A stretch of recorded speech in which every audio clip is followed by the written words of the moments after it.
वरना तलाक जे हवाले सां माण्हू मुग़ालते में मुब्तला हूंदा हुआ। हुज़ूर सल्लल्लाहु अलैहि वसल्लम वटि उहे पंहिंजा क़ज़ाया पेश कंदा हुआ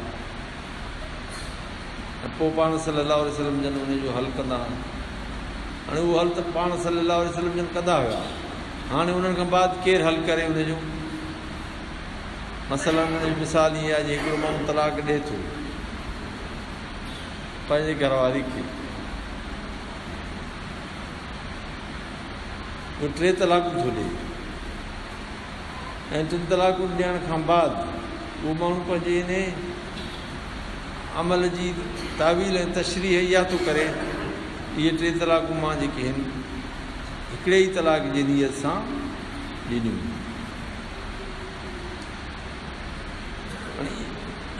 त इहो अमल हुज़ूर सल्लल्लाहु अलैहि वसल्लम जे दौर में बि हुयो ऐं वाक़ई इहा ॻाल्हि आहे, जेकॾहिं को माण्हू हिकिड़ी तलाक जी नियत सां 3 तलाकूं ॾिए थो, उहा तलाक हिकिड़ी ई हूंदी। पर पोइ इन इख़्तिलाफ़ ऐं मुग़ालते खे ख़तमु करण जे लाइ सैयदना फारूक आज़म जे दौर में इन जी वज़ाहत ऐं इन जी वधीक तशरीह ऐं बयान माण्हुनि खे ॿुधायो वियो। मतिलबु त इन तलाक वारे अमल जूं 2 हैसियतूं आहिनि। हिकिड़ी हुनजी हैसियत आहे जेका ज़ाहिरी ॿी बातिनी। ज़ाहिरी हैसियत हुनजी छा आहे, यानी मतिलबु माण्हुनि जे मुंहं ते हिकिड़ो माण्हू तलाक ॾिए थो जंहिंमें शायदि गवाह आहिनि। गवाहनि जी सूरत में तलाक जेका आहे उहा ज़ाहिरत सां तालुक़ु रखे थी। ज़ाहिरी तौरु उन माण्हू जेके लफ़्ज़ ॻाल्हाया उहे दोहरायल लफ़्ज़ आहिनि, मुतकरर लफ़्ज़ आहिनि, मुतअद्दिद आहिनि। उन सूरत में उन लफ़्ज़नि सां फ़ैसिले जो तालुक़ु हूंदो, छाकाणि त शरीयत जेका आहे उहा ज़ाहिरत आहे। पर जेकॾहिं हुन माण्हू तलाक अहिड़ी जो अमल जेको कयो अला रूसिल शहाद न कयो, माण्हुनि जे मुंहं ते न कयो, पाण में ज़ौजैन तन्हाई में अहिड़े क़िस्म जो इख़्तिलाफ़ करे ऐं इक़दाम कनि था, उन सूरत में इहो अमर जेको आहे उनजी नियत सां तालुक़ु रखे थो। उनजी नियत कहिड़ी हुई? अगरि उनजी नियत हुई अहिड़ी तलाक जी जेका तलाक मुग़लिज़ा हुजे, जेका तलाक मुतअद्दिद हुजे, उहा नियत हुई। उनजे लफ़्ज़नि जे मथां मुनक़द थींदी, उहा तलाक मुग़लिज़ा थी वेंदी ऐं हमेशह जे लाइ इहो निकाह ख़तमु थी वेंदो। पर जेकॾहिं इहो माण्हू जी नियत इहा न आहे, इन तलाक जे अल्फाज़ में हुनजी नियत तलाक रजई आहे, माना आरज़ी तलाक, अहिड़ी तलाक जी हुनजी नियत आहे, अल्फाज़ बि हुन सां हुनजी त हमाहंगी कनि था, त पोइ उन सूरत में उहो माण्हू पंहिंजे उन तलाक खे वापसि वठी सघे थो, जंहिंखे क़ुर शरीफ़ में बयानु अल्लाह तबारक व तआला फरमायो तलाक़ु मरतान फ़इम्साकुम बिमारूफ़िन औ तसरीहुम बिइहसान। तलाक हूंदी आहे 2 दफ़ा, उन खां बाद तव्हांजी मर्ज़ी आहे उनखे पाण वटि रखियो था, कानून सां दस्तूर मुताबिक़ रखो, चङे नमूने सां उनखे हलायो। ऐं तसरीहुम इम्साकुम बिमारूफ़ ऐं तसरीहुम बिइहसान, या उनखे छॾे ॾियणो अथव त छॾे ॾियो एहसान सां, हरू भरू कंहिंखे तंग परेशान न कयो बसि। असुल छा ॻाल्हि हुई, अरब क़बाइल में इहा हिकिड़ी रस्म हुई त माण्हू हमेशह तलाक ॾींदा हुआ, वरी उन तलाक खे वापसि कंदा हुआ, वरी तलाक ॾेई चवंदा मां तलाक वापसि कई, वरी तलाक ॾेई वरी चवंदा मां तलाक वापसि कई।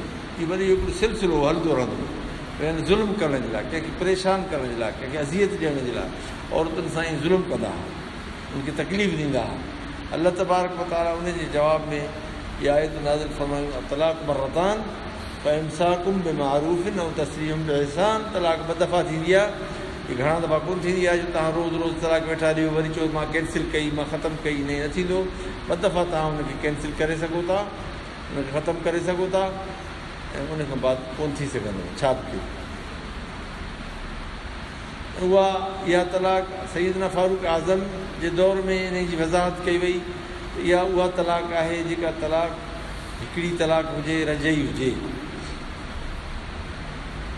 इहा तलाक हिकिड़ी हुजे ऐं रजई हुजे। हिकिड़ो माण्हू को पंहिंजी घरवारी खे तलाक ॾिए थो हिकिड़ी, जेका रजई तलाक, उनजी सूरत जीअं तव्हांखे मां ॿुधायो, माण्हुनि जे साम्हूं हिकिड़ी सूरत आहे, मसलन उनखे मुतक़रर करे थो, बयानु थो करे। मुतक़रर मां हुन में मुराद हुनजी तादुद आहे या न आहे। बहरहाल अला रूसल शहाद या तलाक जेका आहे मुतअद्दद सम्झी वेंदी, शरअ में क़ज़ा में उनखे साबित कयो वेंदो ऐं उनजी निकाह ख़तमु, उनखे रजा करण जी का बि गुंजाइश न आहे। ॿी सूरत उहा आहे माना तन्हाई जी सूरत में अहिड़ी तलाक ॾिनी आहे, पोइ उनजे मथां उनजे नियत ते उनजो तालुक। तॾहिं सईदना फारूक आज़म माण्हुनि खे घुराए चयो, बाबा हाणे ॻाल्हि ॿुधो, हुज़ूर सल्लल्लाहु अलैहि वसल्लम जे दौर में तलाक जो मसइलो इहो हूंदो, हुज़ूर साईं जन वटि उहा इख़्तिलाफ़ जी सूरत में पेश थींदी हुई। पोइ जेकॾहिं उते माण्हू कूड़ हणी बि न सघंदो हो, ख़ुदा न ख़ासिता कंहिं ग़लति बयानी कई बि, हिकदमि अलाह जी तरफ़ां वही जे ज़रिए सां हुकुम ईंदो हो। केतिरा अहिड़ा कज़िया थिया, फ़ैसिला थिया। ईअं अचे थो रिवायत में हिकिड़ो माण्हू आयो हुज़ूर सल्लल्लाहु अलैहि वसल्लम जन जी ख़िदमत में फ़ैसिलो खणी आयो ज़मीन जे हवाले सां। ज़मीन जे कंहिं हुदूद जे मथां या ज़मीन जे कंहिं वजूद जे मथां इख़्तिलाफ़ हुयो।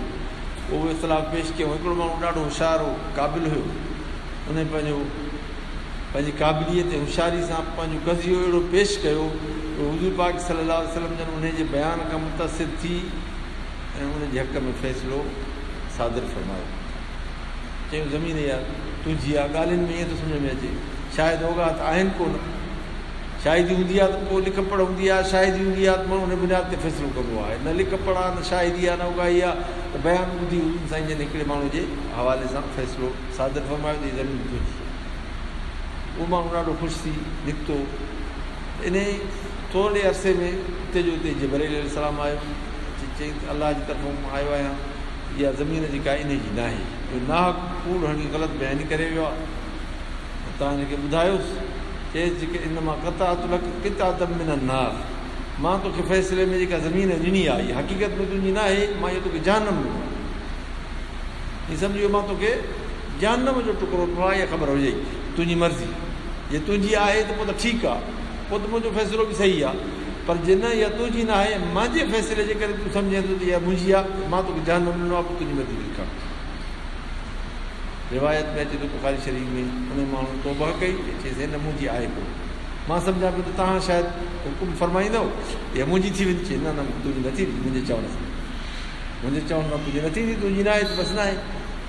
मतिलबु हुज़ूर सल्लल्लाहु अलैहि वसल्लम जे दौर में माण्हू हेठि मथे ॻाल्हियूं कंदा हुआ, लेकिन हुज़ूर पाक सल्लल्लाहु अलैहि वसल्लम जन खे अलाह साईं इल्मु नबवी ॾिनो हो, वही जो इल्मु हुयो, अलाह तबारक व तआला जी तरफ़ां ताईद हिज़दी हुई, उनखे कंहिं तरीक़े सां उहा ॻाल्हि मालूम थींदी हुई, उहो फ़ैसिलो हिकदमि हल थी वेंदो हो ऐं ग़लति फ़ैसिलो सादिर न थींदो हो।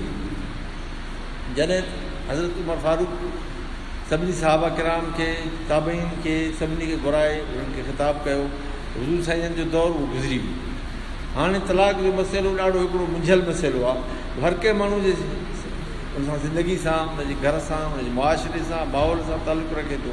तंहिं करे हाणे शरीयत ज़ाहिर सां आहे, जेको माण्हू तलाक़ूं घणियूं ॾींदो, असां हुनखे घणियूं काउंट कंदासीं, चवंदासीं भाई तलाक़ूं घणियूं, 3 त 3, अञा जेकॾहिं घणियूं ॾींदो त हुनखे चइबो मस्करी थो करे, 3 काउंट करे, जीअं अचे थो रिवायत में आसार सहाबा किराम में, 3 हुनखे काउंट करे घणे ऐं चवंदासीं बाक़ी तो तबस्सुर कयो, मस्करी कई, बायात अलाह जे आयतुनि सां तूं मस्करी थो करे।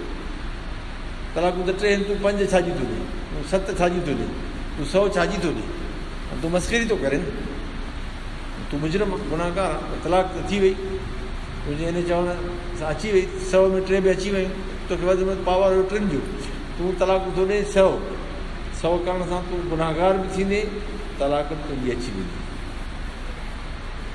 तंहिंजे करे हज़रत उमर साईं उन्हनि खे फरमायो तव्हांजी जेका आहे तलाक उहा ज़ाहिर सां तालुक़ु रखे थी, ज़ाहिर में करे तव्हांजी तलाक में तादुद हूंदो, असां जेको फ़ैसिलो कंदासीं, काज़ी जेको फ़ैसिलो कंदा उहो तादुद जे बुनियाद ते कंदा। उहो तलाक मुग़लज़ा आहे त मुग़लज़ा हूंदी, के तलाक बाइन आहे त बाइन हूंदी, रजई आहे त रजई हूंदी।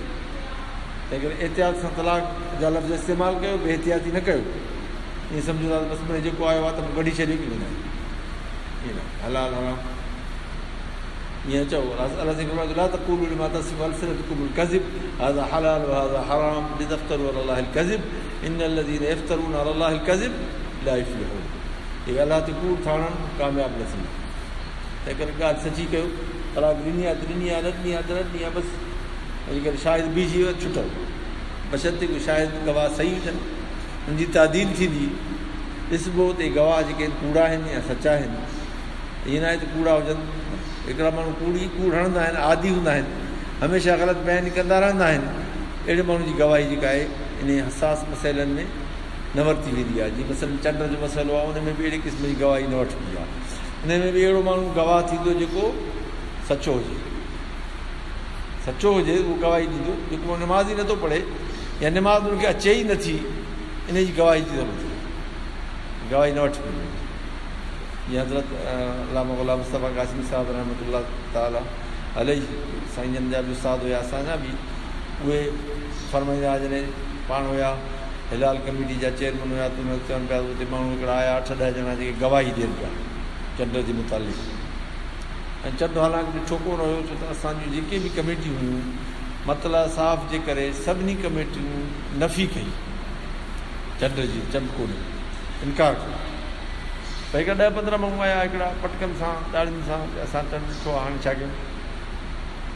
सभिनी प्रेशर विधो, हेतिरा माण्हू शादी ॾियनि था, ॾिसी आया आहिनि, आस पास जा हुआ की 2-3 कलाकनि में पहुची विया हुते।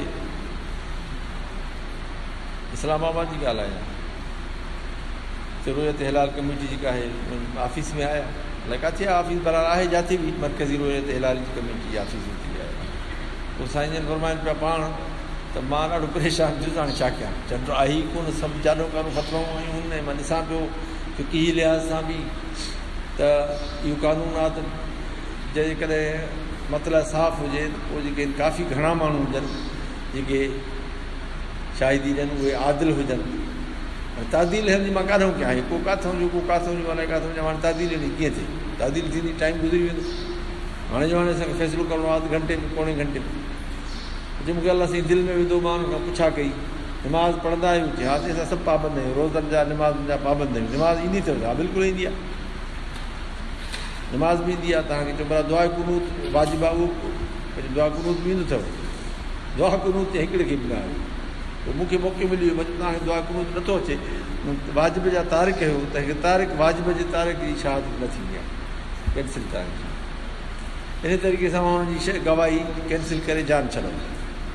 मतिलबु आहे त इन अहिड़े क़िस्म जी गवाहियुनि में अहिड़े माण्हू जी शहादत क़बूल कबी आहे जेको आदिल हुजे।